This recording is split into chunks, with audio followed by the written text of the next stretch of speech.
Donc, nous allons parler de relations humaines en entreprise aujourd'hui, basées sur le diagramme. Voici le programme du webinaire. Dans la première partie, nous allons parler de cohésion d'entreprise. Nous allons présenter le diagramme et en quoi cela peut être un outil d'excellence relationnelle en entreprise, ces applications. Dans la deuxième phase, nous allons présenter notre programme Ubuntu Academy pour faire des uns et des autres des experts en démarche cohésion. C'est un programme destiné aux coachs, aux experts, aux consultants africains pour les initier à ce qu'on appelle la démarche cohésion en entreprise. Et par la suite, nous allons faire un appel à l'action par rapport à tout ce que nous aurons à présenter. D'entrée de jeu, quand on parle de cohésion, à quoi on fait référence? Cohésion d'équipe, cohésion d'entreprise, qu'est-ce que cela insinue pour vous?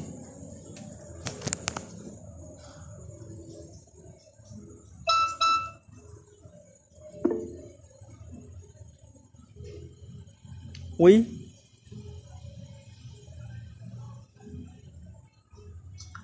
Alors, de mon côté, ou à ma compréhension, quand on parle de cohésion au niveau d'une équipe, c'est comment et on arrive à gérer les relations qui existent entre les membres de cette équipe-là. Ok, d'accord.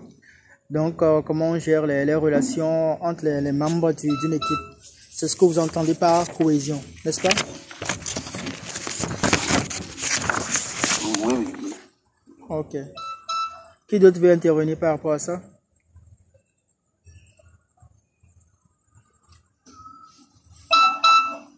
Et qu'est-ce qui caractériserait un manque de cohésion?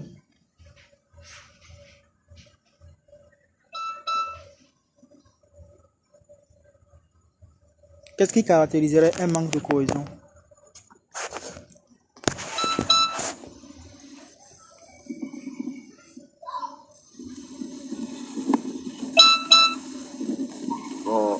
Bon, je peux parler? Ouais, tu as la parole. À ma compréhension, ce qui peut caractériser un manque de cohésion, c'est déjà le manque de cohésion, c'est que je suppose une équipe de 5 personnes qui doit travailler dans une entreprise, malheureusement, ils n'arrivent pas à s'entendre, par exemple. Ils n'arrivent pas à s'entendre, donc il n'y a pas de cohésion entre les 5 là. Il y aura de répercussions sur l'entreprise. Ok, d'accord. Bon, c'est ce que j'ai compris. Quels sont les éléments qui caractériseraient ce manque, les symptômes, si on veut vraiment diagnostiquer les symptômes, ce qui peut transparaître comme élément qu'on peut toucher qui caractérise un manque de cohésion, ce serait quoi pour vous? Romaric, Monsieur Romaric. Oui, je vous écoute. Je dis, pour vous, qu'est-ce que la cohésion? Et puis, quand on parle de manque de cohésion, quels sont les symptômes qui caractériseraient ce manque de cohésion? Le manque de cohésion, c'est l'absence du consensus et la d'abord d'une mauvaise organisation au sein du manque de processus au sein d'une entreprise. Quand il n'y a pas de process bien défini, c'est qu'il n'y a pas eu de cohésion. Okay. Quand il n'y a pas d'objectif à atteindre, il n'y a pas de cohésion. Ok, d'accord. Oui. Manque de consensus, manque d'objectifs, un peu de catastrophe dans les process, n'est-ce pas?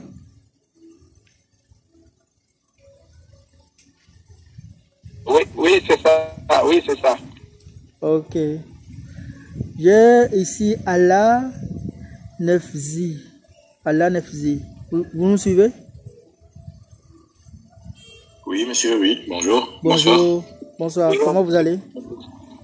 Ça va. Très bien. Et vous? Je vais bien. Et quand on parle de manque de cohésion, comment est-ce que vous caractérisez cela? J'en ai aucune idée sur ce monde-là. Vous n'avez aucune idée? Oui. Ok, super. Modeste?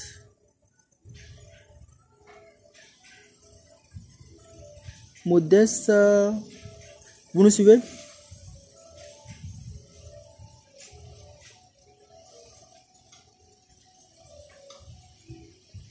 Donc, j'ai l'impression que Modeste n'est pas là. Donc, quand on parle de manque de cohésion, vous l'avez si bien dit, le manque de process, le manque d'objectifs.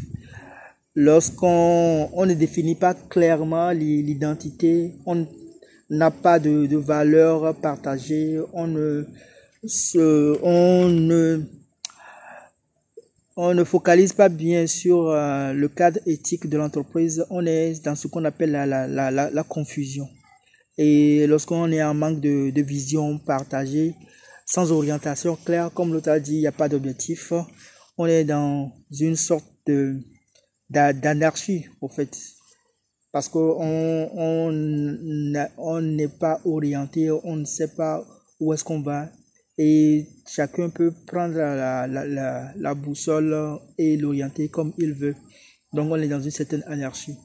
On peut aussi caractériser le manque de cohésion par le manque d'organisation, sans structure, sans cadre. Ce qui fait que on est dans les perpétuelles revendications au sein de l'entreprise. Et aussi le manque de cohésion peut être le fait d'un manque de communication. Et les gens ne se sentent pas valorisés et l'esprit d'équipe est vivement écorché par cet esprit global qui entache vraiment la bonne marche de l'entreprise. Également, le manque de cohésion peut être vu à travers, bien entendu, un corollaire très logique qui est le manque de croissance, le manque d'apprentissage, de progrès au sein de l'entreprise. Là, on est dans une entreprise où les gens vivent dans une certaine anxiété. Est-ce que ce que je viens de vous montrer là, ça vous parle? Et ça correspond à quelque chose de concret pour vous?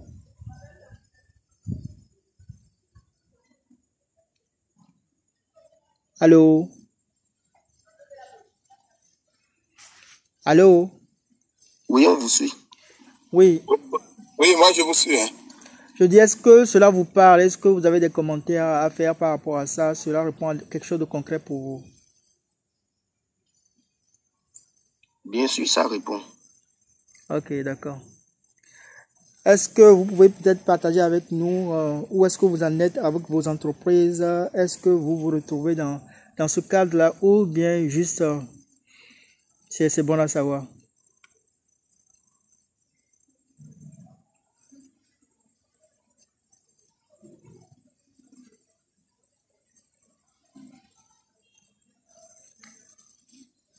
Donc, en conséquence du manque de cohésion, on est dans une espèce de perte d'intérêt, de perte d'initiative, où on s'installe dans les habitudes. Et lorsque ça va très loin également, on est dans un processus de sabotage, on est dans l'irresponsabilité. En fait, la communication devient inefficace et une des caractéristiques très importantes, c'est que le nombre de départs au sein de l'entreprise devient très récurrent. Et naturellement, cela va jouer sur la performance de l'entreprise. Par contre, pour installer la cohésion, le fait de pouvoir aller dans le même sens, de pouvoir traîner les membres de l'entreprise dans le même sens, quelqu'un avait dit qu'il y a un manque d'objectifs. Il faut, dans un premier temps, définir ou bien répondre aux aspirations profondes des uns et des autres au sein de l'entreprise en faisant attention à la construction des valeurs. Les valeurs étant ce qui est tenu comme important, les principes sur lesquels nous menons nos actions, de manière à ce que nous puissions vraiment canaliser tous les membres de l'entreprise, tous les personnels de l'entreprise dans une mission bien précise qui est au fait la détermination de la raison d'être. Ça, c'est un des piliers fondamentaux de la cohésion. Il faut définir l'identité de l'entreprise. Dans un sens, je dirais, c'est ça qui fait la personnalité. Si vous n'avez pas de valeur, si vous n'avez pas défini, c'est ces principes moteurs qui sont un peu l'énergie avec laquelle vous fonctionnez. Déjà, à la base, ce pilier, s'il n'est pas bien considéré, s'il n'est pas bien valorisé, il y a, dans un premier sens, comme nous l'avons dit, un manque de cohésion, de la confusion qui s'installe. Le deuxième pilier, c'est l'orientation. C'est de poser le cadre des actions prioritaires à travers une vision, de manière à faire rêver les gens au sein de l'entreprise pour qu'on sache que sur des objectifs, sur des projets, nous avons des priorités, nous avons des actions communes qui sont orientées par rapport aux besoins de notre clientèle. C'est très important de bâtir ce pilier-là aussi, qui est l'orientation. Fondamentalement également, il faut tenir compte de l'organisation. L'organisation qui va permettre de mettre en place qui fait quoi, quand et comment, et de déterminer les ressources et les stratégies, les décisions pertinentes qu'il faut pour que l'entreprise puisse mener à bien ces processus métiers, ces processus de support et aussi ces processus de management. C'est très important de pouvoir asseoir une organisation bien claire. En plus de l'organisation, on dit que il n'y a pas d'évolution sans communication. Au-delà de la communication, nous parlons ici des alliances à la fois internes et externes qu'on pourra tisser, et aussi du mode de relation, de la valorisation de la ressource humaine, de la relation humaine au sein de l'entreprise. Et en dernier point, le cinquième élément pilier de la cohésion, nous parlons d'évolution. L'évolution dans le sens où il faut mener des apprentissages, il faut agir au niveau de l'opérationnel pour qu'on puisse avoir, tout en tenant compte des contraintes, avoir du retour en termes de rémunération, en termes d'évolution de l'entreprise, d'augmentation de sa capacité de production, d'acquisition d'équipements, de machines, etc. pour voir l'entreprise croître de l'intérieur et aussi émerger vers l'extérieur. Donc, quand tous ces éléments sont réunis, ces forces, l'identité, l'orientation, l'organisation, la relation au sein de l'entreprise qui est fermentée par la communication, on va aboutir à une certaine évolution pour pouvoir donner du goût de vivre au sein de l'entreprise, de la rémanence, du retour qui va s'étaler en termes de rémunération, en termes de dividendes, en termes de croissance au niveau social et au niveau identitaire, en termes de notoriété, si je peux m'exprimer ainsi, par rapport à l'entreprise.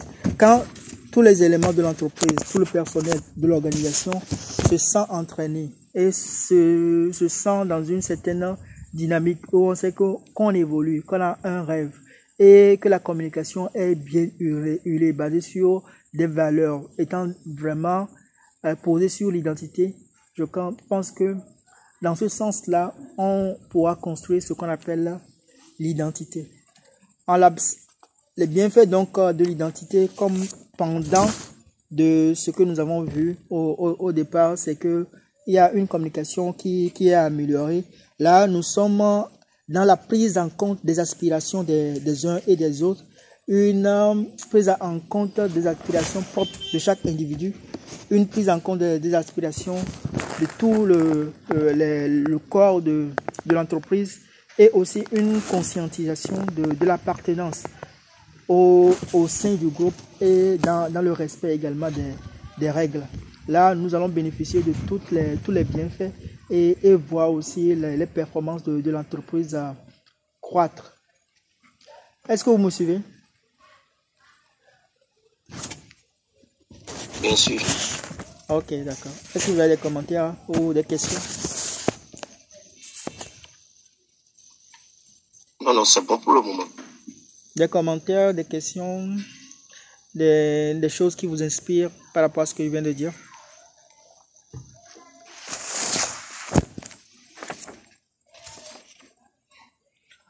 Donc, je peux continuer.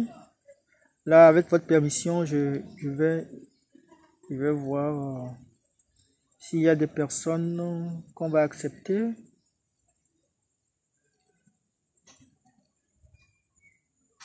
Non, il n'y a personne. Donc, tous les éléments que nous venons de voir au-delà de la technique montrent que la cohésion est bâtie sur le facteur humain en entreprise.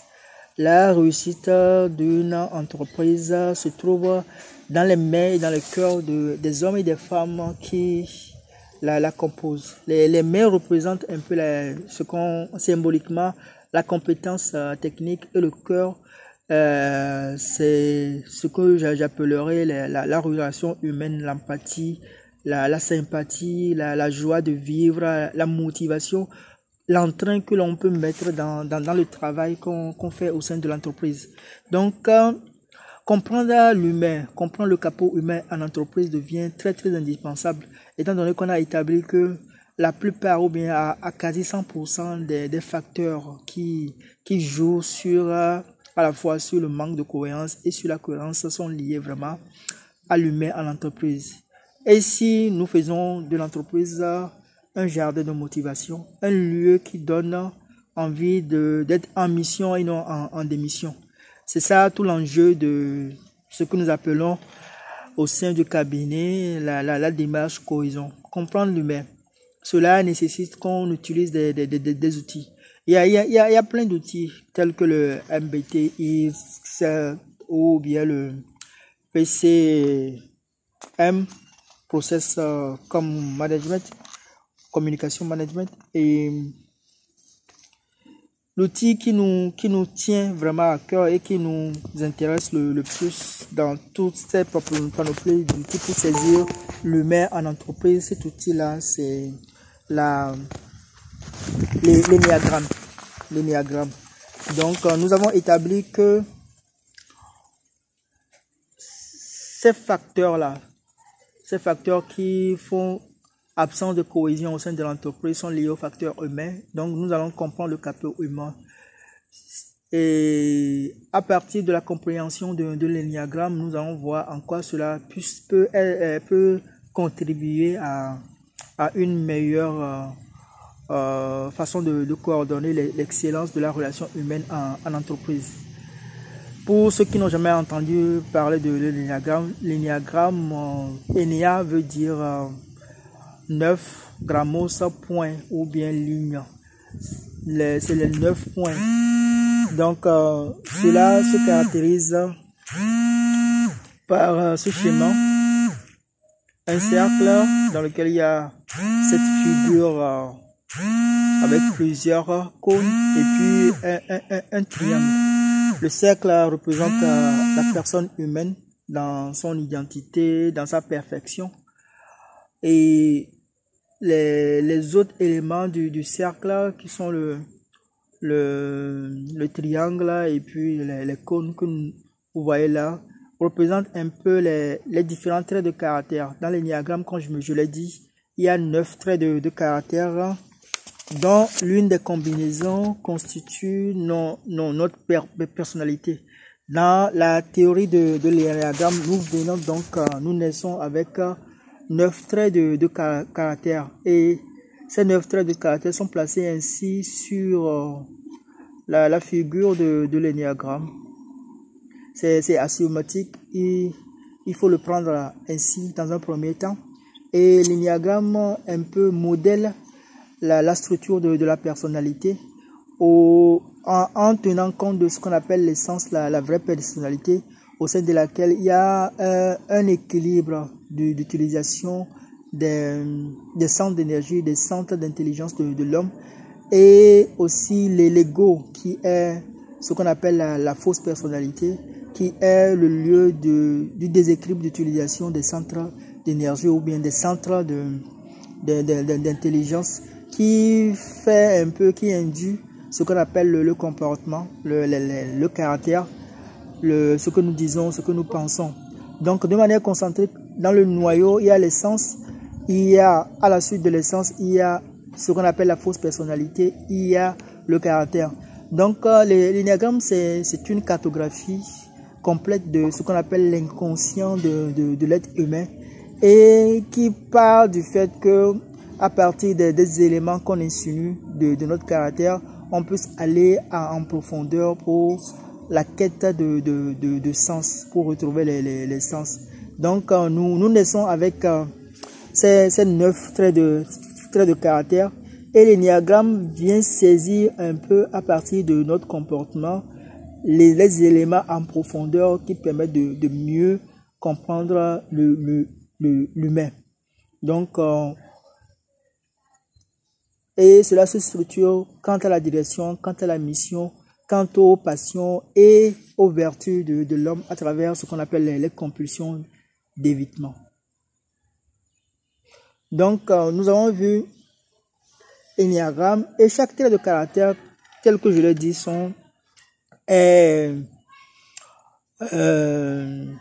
chaque trait de caractère est identifié par un numéro 1, 2, 3, 4, 5, 6 à 7. Donc nous avons 9 traits de caractère qu'on appelle en chacun énéatype. Et on a pour coutume de donner un nom à chaque énéatype. Le 1, on l'appelle perfectionniste. Le 2, on l'appelle aidant. Le 3, on l'appelle battant. Le 4, on l'appelle artiste. Le 5, on l'appelle le penseur. Le 6, on l'appelle le loyaliste. Le 7, on l'appelle le généraliste ou l'épicurien. Le 8, on l'appelle le leader, le boss, le chef. Le 9, on l'appelle médiateur. Le 1, le perfectionniste, c'est quelqu'un qui est dans le respect des règles, dans le respect des normes. Il apporte au monde sa rigueur. Quand vous voyez un 1, c'est quelqu'un qui est rigoureux et qui tient un peu de la colère, qui retient un peu de la colère et qui veut que les choses soient faites de manière parfaite. Vous montrez un sujet ou bien un devoir à un.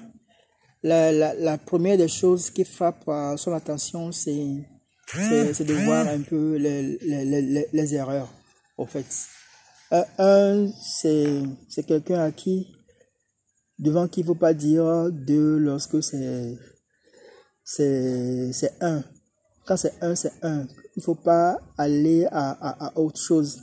Donc, il est dans le respect des règles.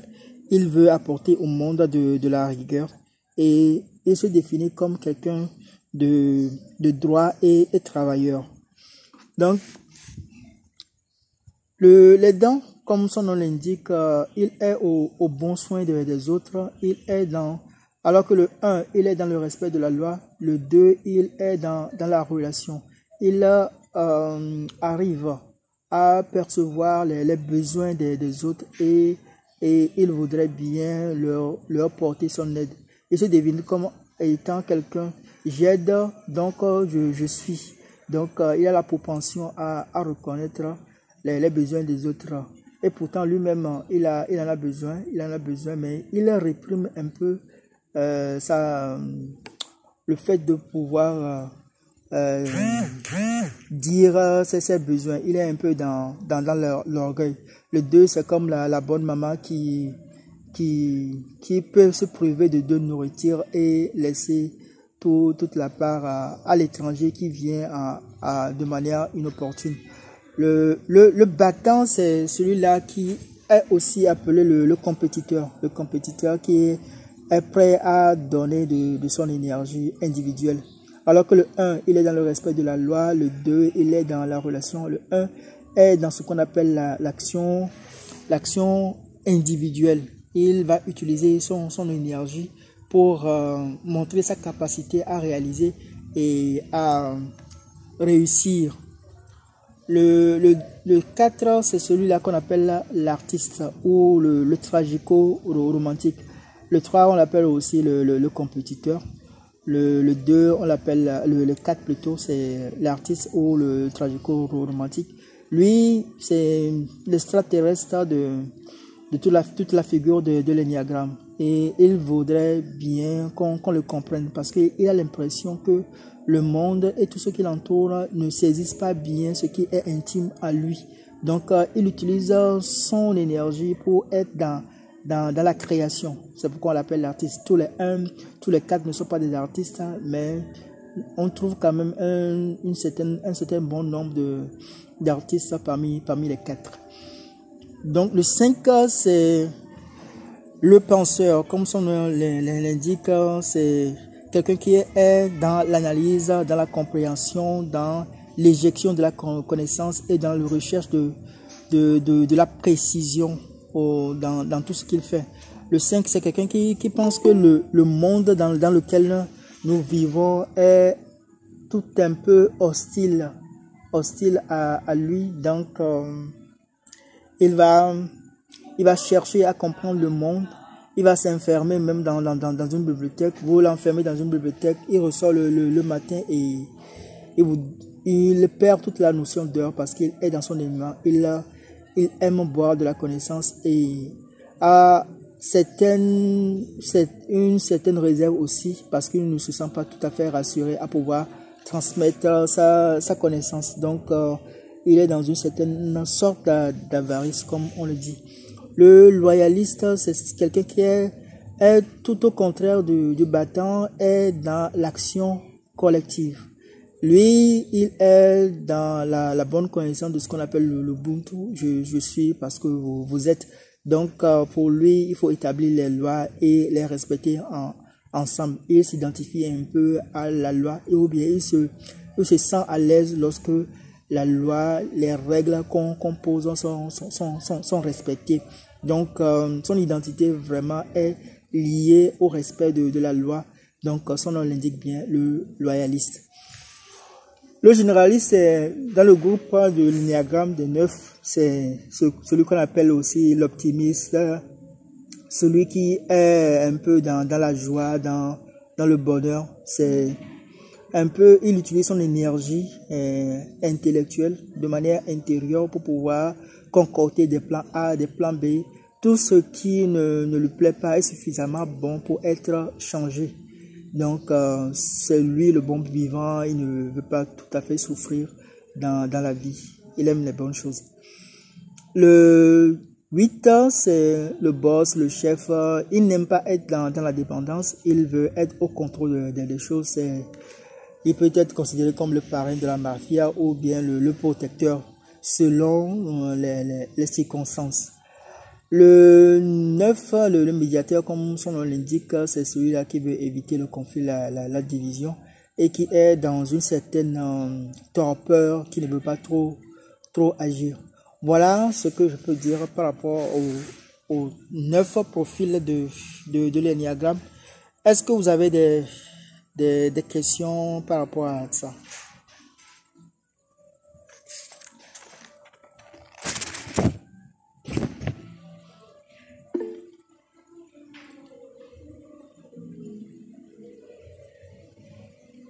Est-ce que vous me suivez? Oui, bien sûr. Est-ce que vous avez des questions?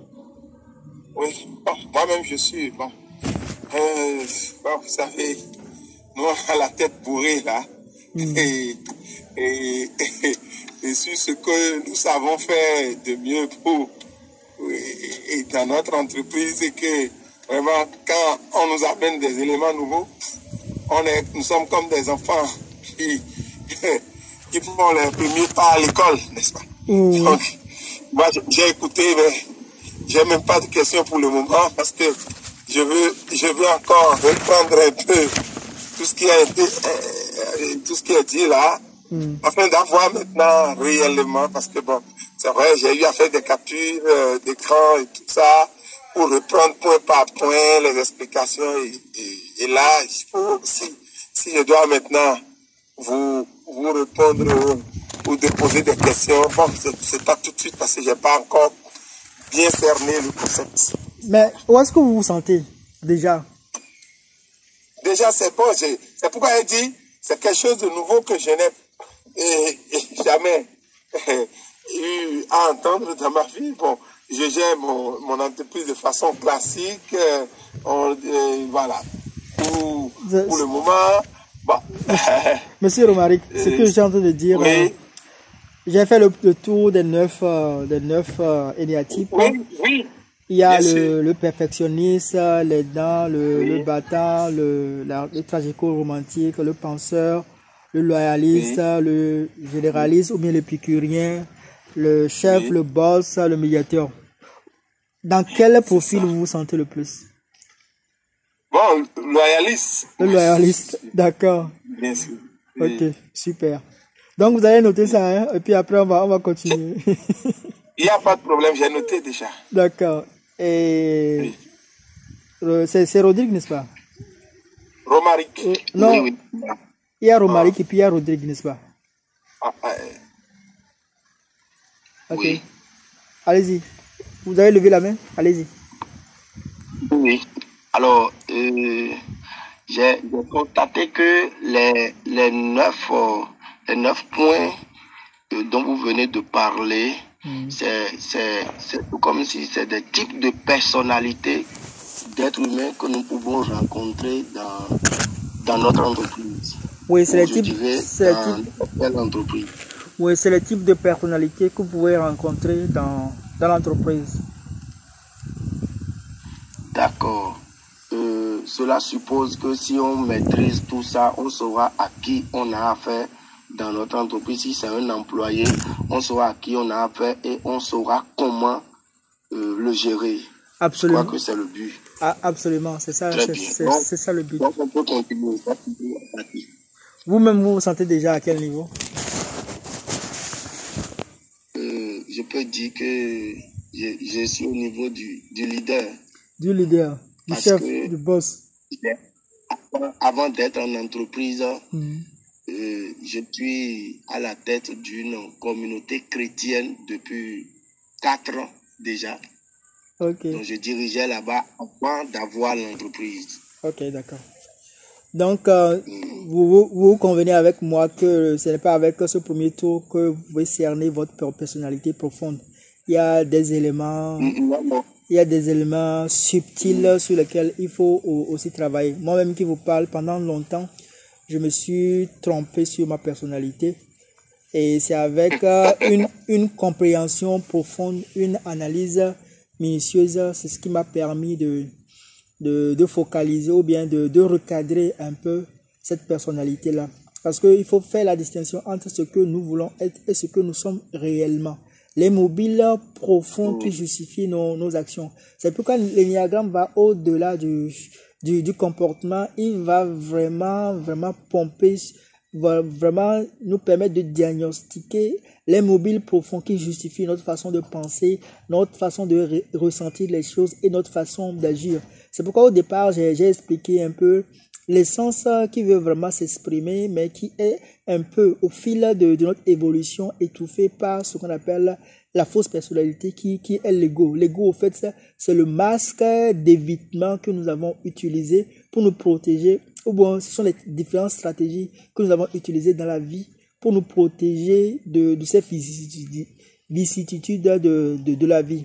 Donc, il faut aller encore en profondeur. Comme on le dit, l'énéagramme nous prend de nos zones d'ombre pour aller vers nos zones de lumière qui est l'expression même de notre essence. Donc, déjà, ce premier tour-là nous permet d'avoir une idée globale de ce que nous pourrons être. Mais, dans la théorie de l'énéagramme, à la base, nous avons tous ces 9 traits de caractère. Chacun de nous a ces 9 traits de caractère. Mais au cours de l'évolution, sur la structure de notre personnalité, il y a un de ces caractères-là qui sera qui sera dominant sur les autres et qui va constituer le ferment ou bien l'élément qui vous identifie. Donc, on peut être un 9, on peut être un 2, on peut être... D'accord, mais pas deux caractères à la fois. Mais il y a un qu'on va appeler l'énéatype de base. Le type de base qui sera autour duquel votre caractère va être construit. Vous me suivez? D'accord, c'est bien compris. C'est clair pour tout le monde? Oui, oui. Ok, d'accord. On va continuer le partage.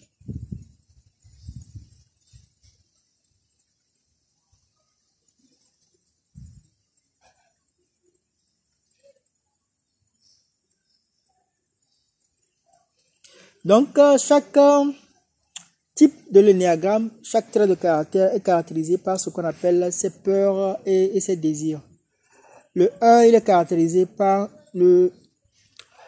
c'est quelqu'un qui ne veut pas être critiqué, qui ne veut pas être pris en défaut. Donc, il va rechercher à déjà anticiper cela à travers l'amélioration des choses. Le 2, c'est quelqu'un qui n'aime pas qu'on le rejette. Il a peur du rejet. Il évite d'être rejeté. Donc, il va donner de son amour. Comme je le disais, j'aide, j'aime, je donne mon amour, donc je suis. Même si on ne fait pas attention à lui, il va vraiment se montrer, se faire voir pour que le groupe s'intéresse à lui pour tout le bien qu'il peut leur apporter en étant à leur petits soins. D'après vous, quel va être la peur et le désir du 3 qui est le battant?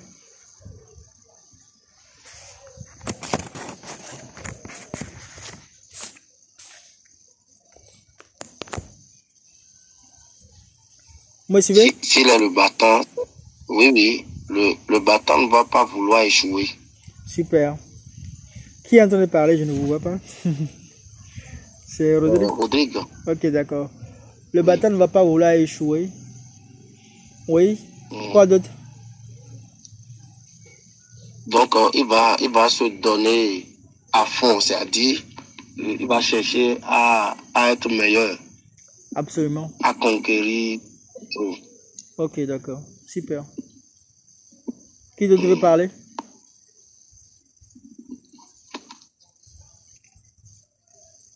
Donc, le battant, comme Rodrigue l'a si bien dit, c'est quelqu'un qui va rechercher qui ne va pas vouloir l'échec, qui va être dans la réalisation des choses, dans le sens de réussir.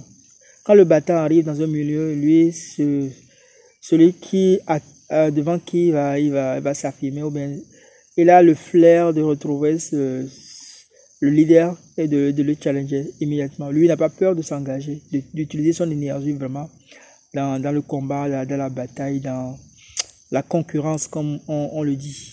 Puisque ce qui le motive vraiment, c'est de pouvoir gagner, c'est de pouvoir montrer qu'il est celui qui réalise des choses, des projets, etc.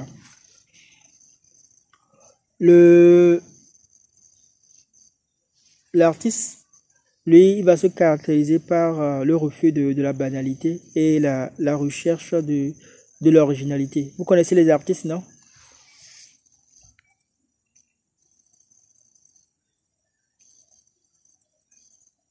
Allô? Oui, nous connaissons les artistes. Donc, l'artiste, il va vouloir se singulariser. Comme je l'ai dit au tout début, pour lui, le monde ne le comprend pas. Les gens ne le comprennent pas. Donc, il va vraiment utiliser son énergie intérieure, ses émotions, son état intérieur pour pouvoir montrer qui il est vraiment dans son origine, dans sa quête de l'originalité. Que ce soit un artiste de la chanson, un artiste plasticien, il va vraiment utiliser cette énergie-là pour se faire comprendre. Donc, c'est des gens qui sont vraiment attachés à des émotions particulières pour que le monde puisse les découvrir. Le penseur, c'est quelqu'un qui n'aime pas qu'on l'envahisse. Il aime vraiment s'isoler physiquement et aussi intellectuellement pour pouvoir mieux analyser le monde. C'est quelqu'un qui a peur de ce qu'on appelle le vide intérieur, d'être ignorant, de ne pas comprendre, de ne pas saisir vraiment les choses. Donc, il désire comprendre, observer, analyser le monde dans lequel nous sommes. Donc, c'est un grand observateur. Le loyaliste, c'est quelqu'un qui veut être déterminé par la loi que nous nous sommes établis. Donc, il ne veut pas être seul, il veut être dans la collaboration. L'épicurien, lui, c'est quelqu'un qui n'aime pas du tout la souffrance. N'aime pas la souffrance et il veut largement profiter des bonnes choses de la vie. Donc, c'est aussi un grand créatif et quelqu'un qui voudrait vraiment, dans le détail, dans la finesse des choses, profiter des occasions de la vie. Quand ça l'ennuie, c'est déjà bon pour être changé. Le 8, c'est quelqu'un qui n'aime pas la faiblesse, qui n'aime pas dépendre des autres ou des situations. Donc, il aime contrôler. Le 8, c'est le leader, c'est le président de la République. Quand la constitution n'est pas bonne, quand la constitution ne lui plaît pas, c'est assez bon pour être changé. Je suis un peu dans une analyse politique. C'est un peu le train qu'on voit ici en Afrique pour faire un peu de diversion pour ce qui concerne la personnalité du 8. Le 9, c'est quelqu'un qui n'aime pas le conflit, il va chercher à harmoniser les choses. C'est le peace and love. Donc, il va tout de suite chercher vraiment à arranger les coins, il voit un peu les zones de belligérance, les zones de conflit pour pouvoir jouer son plein rôle là de médiateur. Voilà. J'ai encore fait un tour. Est-ce que vous confirmez vos zones?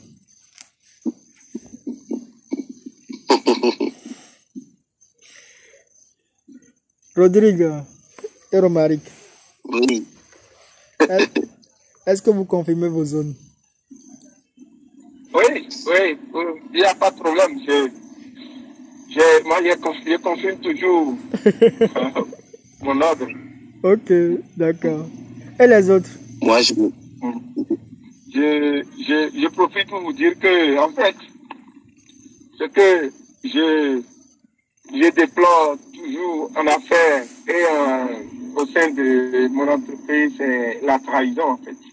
Ok. Et donc, moi, je respecte toujours la part du contrat, mais pour la plupart, beaucoup...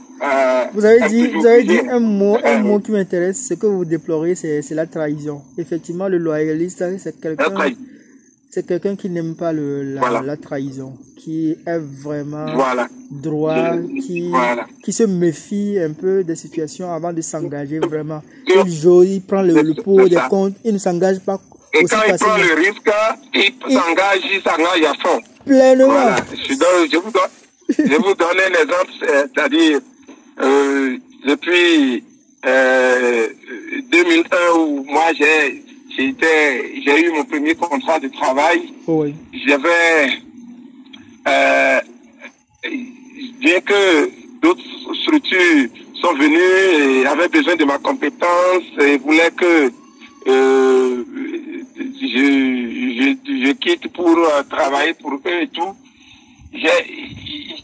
Je me suis dit, mais en fait, est-ce que c'est pour l'argent qu'il faut toujours travailler? Okay. Les autres, le contrat de départ, ils l'ont respecté. Jusque-là, je n'ai jamais eu...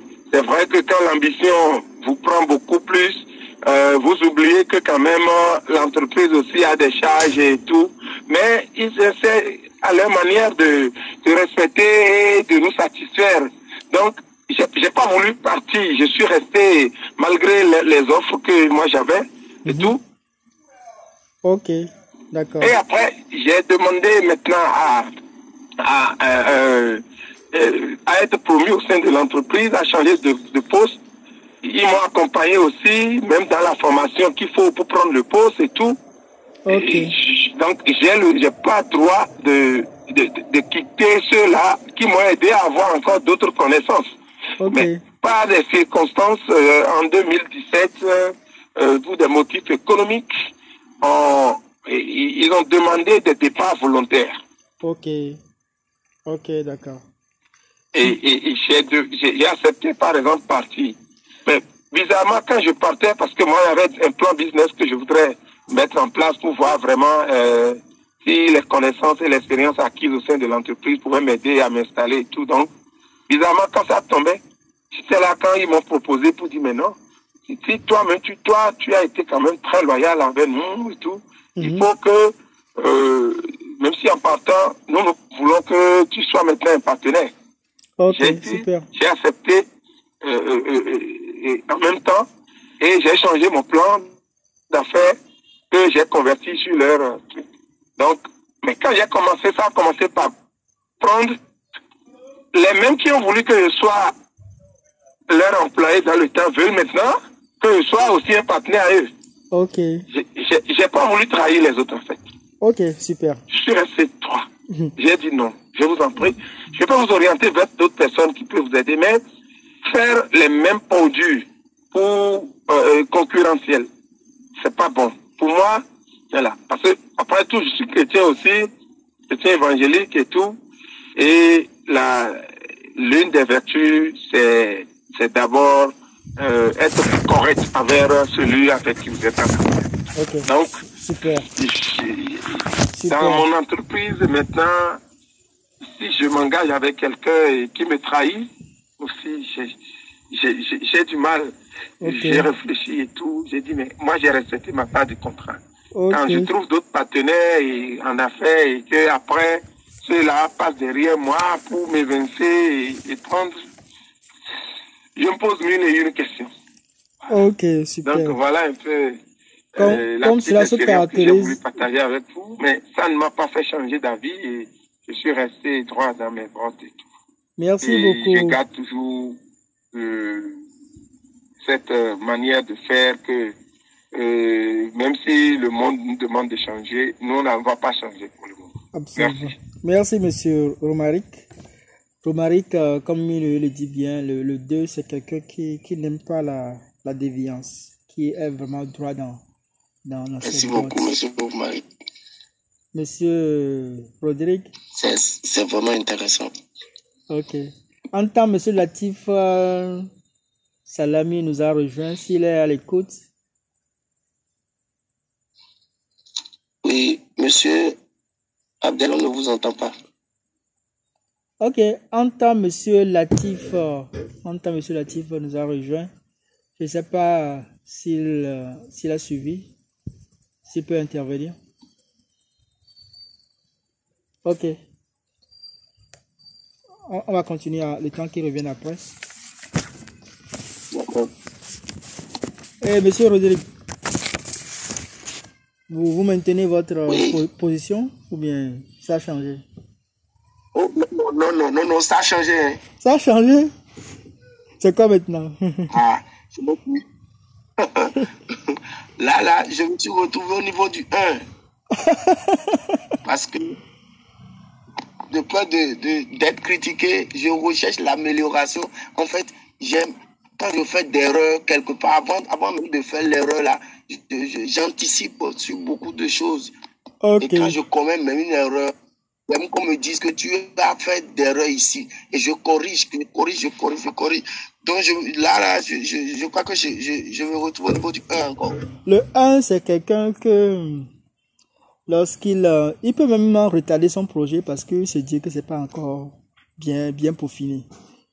Donc tant que ce n'est pas encore bien peaufiné dans sa tête, il n'est pas à l'aise au fait par rapport à ça. Le temps est en train de passer, je vais aller rapidement pour ne pas empiéter trop le temps. Dans l'énéagramme, nous avons aussi, ce n'est pas seulement un profilage figé, on va dire que vous êtes 1, vous êtes 2, vous êtes 3, non. C'est une cartographie dynamique, une structure, un modèle dynamique de la personnalité humaine. Donc, il y a ce qu'on appelle aussi les voies d'intégration et les voies de désintégration. Comme je le disais au départ, l'énéagramme, c'est quelque chose qui... L'énéagramme vous prend de vos zones d'ombre, de vos faiblesses vers vos zones de lumière. Donc, permet pour vous de réaliser votre sens. Donc, l'énéagramme vous permet de partir de votre ego, qui est votre fausse personnalité, vers votre essence, qui est la personnalité équilibrée, qui recherche vraiment l'épanouissement total de votre personnalité, selon ce que vous êtes. Donc, en fait, en réalité, on ne change pas de personnalité. Pour ceux qui sont des croyants, c'est comme nous naissons avec cette personnalité. Il n'y a pas un profil qui soit meilleur que d'autres. Donc, tous cherchent à se réaliser dans leur essence propre, qui est la voie de réalisation ou d'épanouissement des uns et des autres. Comme je l'ai dit, nous avons tous ces 9 points de caractère, dont une combinaison fait notre personnalité. Mais dans la vie, nous constatons tout simplement que nous avons plus un penchant pour un trait de caractère plus que les autres. Même dans le même trait de caractère, vous allez voir que d'une personne à l'autre qui ont le même trait de caractère basique ne vont pas carrément se ressembler, se comporter de la même manière, mais fondamentalement, quand on les analyse, on va les retrouver dans ces traits de caractère-là. Donc, nous parlons aussi de famille de traits de caractère dont les combinaisons font notre personnalité. Vous voyez que dans l'énéagramme, il y a des traits qui vont et viennent. Donc, ces traits-là, nous allons les expliquer à travers ce qu'on appelle la désintégration et l'intégration. La désintégration, c'est quoi? C'est le mouvement de désintégration. C'est lorsque vous n'êtes pas à l'aise, vous êtes sous stress, comment est-ce que votre profil se comporte? Lorsque vous êtes à l'aise, vous avez vos peurs et vos désirs. Lorsque vous n'êtes pas à l'aise, ou bien lorsque vous êtes dans votre personnalité moyenne, vous avez vos peurs et vos désirs. Lorsque vous êtes sous stress, vous êtes au chômage, vous recherchez de l'emploi, ou bien vous recherchez un marché pendant longtemps, c'est que vous êtes un peu sous l'emprise de votre peur. Et quand ça dure trop, il y a ce qu'on appelle le mouvement de désintégration, qui fait que vous allez prendre les peurs de notre profil énergétique de base. Par exemple, le 4, quand son stress perdure un peu, il va passer de sa peur de la banalité et l'ajouter au rejet. Donc, il va se sentir banal et rejeté. Le 2, lorsque il dure dans sa zone de stress, il va se sentir rejeté et dans la dépendance, dans la faiblesse. Donc, il va prendre un peu la peur du 8. Le 8, lui, lorsqu'il est sous stress, il va prendre, en plus de sa peur de la dépendance, il va se ressentir dans un vide. Donc, il va être dans la quête de la connaissance, dans une certaine boulimie, comme on le dit. Le 7, lorsqu'il est dans une situation malaisée qui perdure, il va être porté vers le sentiment d'être critiqué. Le 1, non seulement il va se sentir critiqué, il va se sentir aussi banal.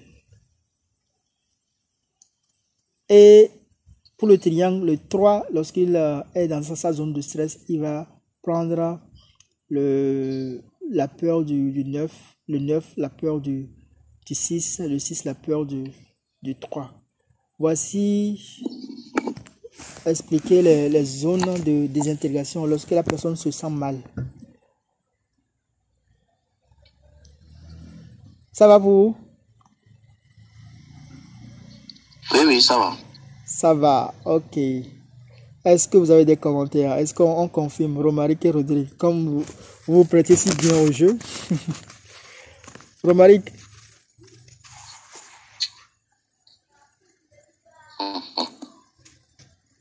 Allô?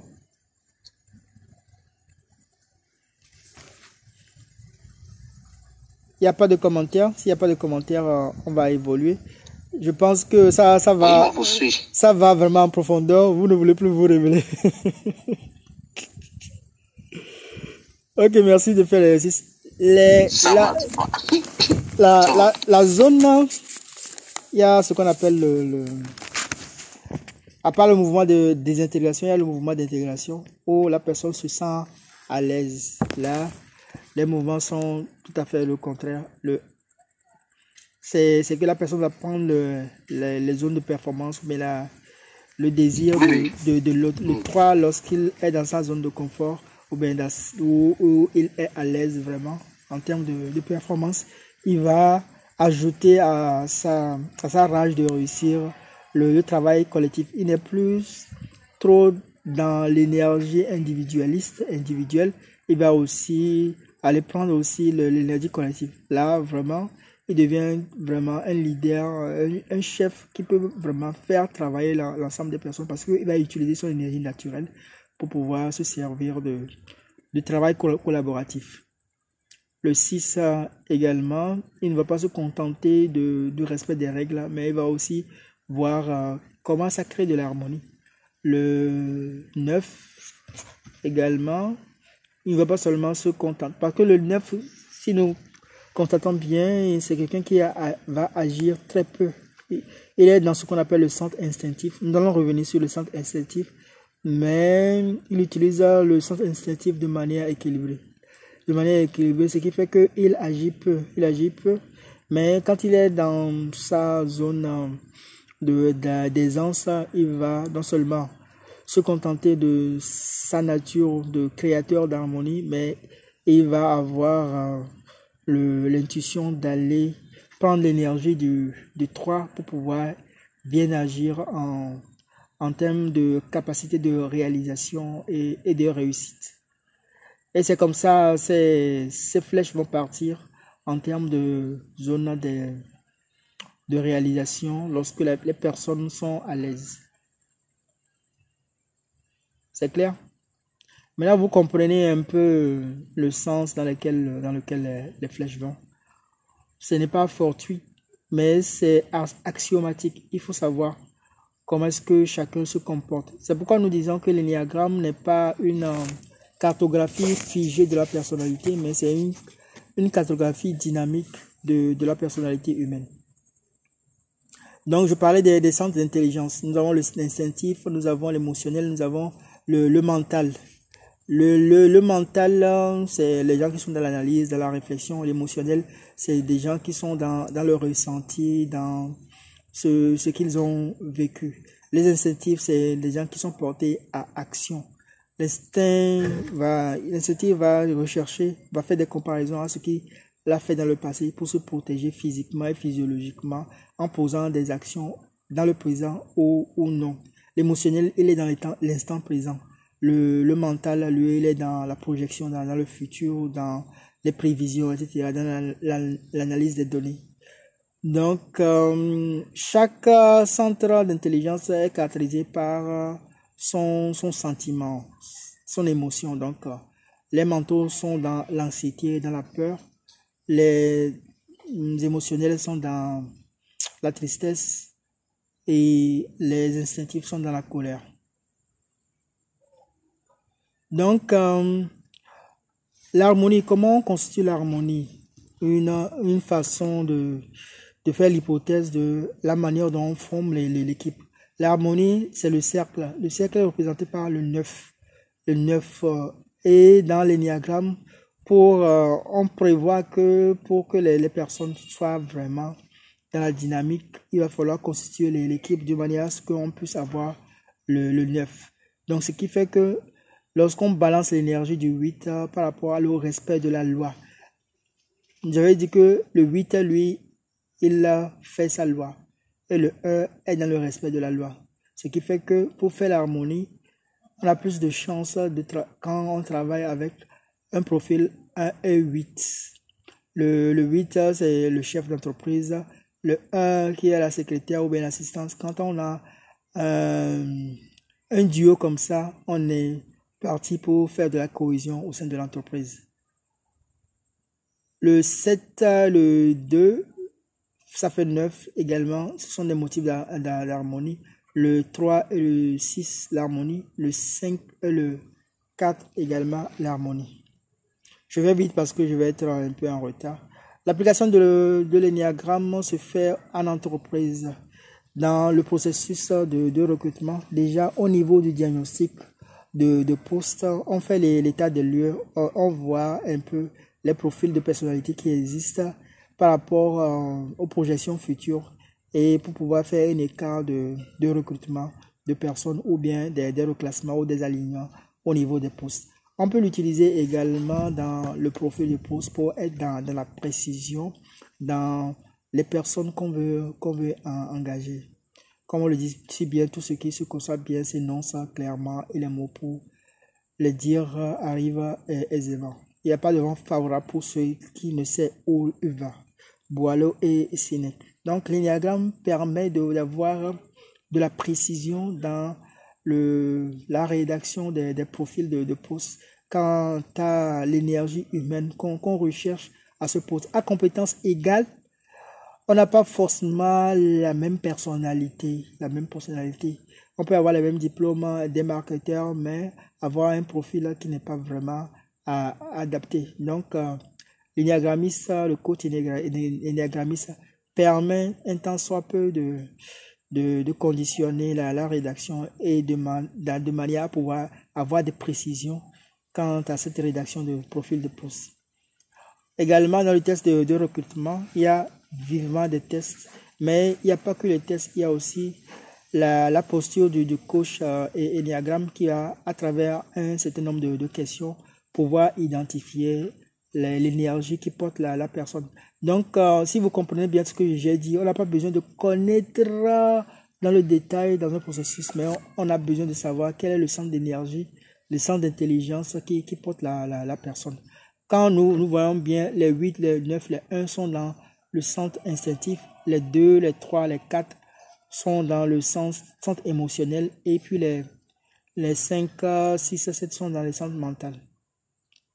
Également, dans l'intégration, cela permet, comme nous l'avons construit l'harmonie, de savoir qui est qui pour pouvoir créer de meilleures mises en place, pour pouvoir stimuler l'innovation au sein de l'entreprise. Si on met des personnes dans l'équipe qui sont susceptibles de créer facilement l'harmonie, je pense qu'on a une intégration bien complète. L'énéagramme s'applique à la fois aux individus qu'à l'entreprise elle-même. L'énéagramme peut intervenir dans la stratégie de l'entreprise pour savoir, en fait, si nous voulons une entreprise créative, il va falloir qu'on ait de plus en plus à des postes de responsabilité des personnes qui, en plus de leur diplôme, ont des profils, des tendances dans la création. Si nous voulons des gens qui sont relationnels, nous allons aussi faire attention dans ce sens-là aussi.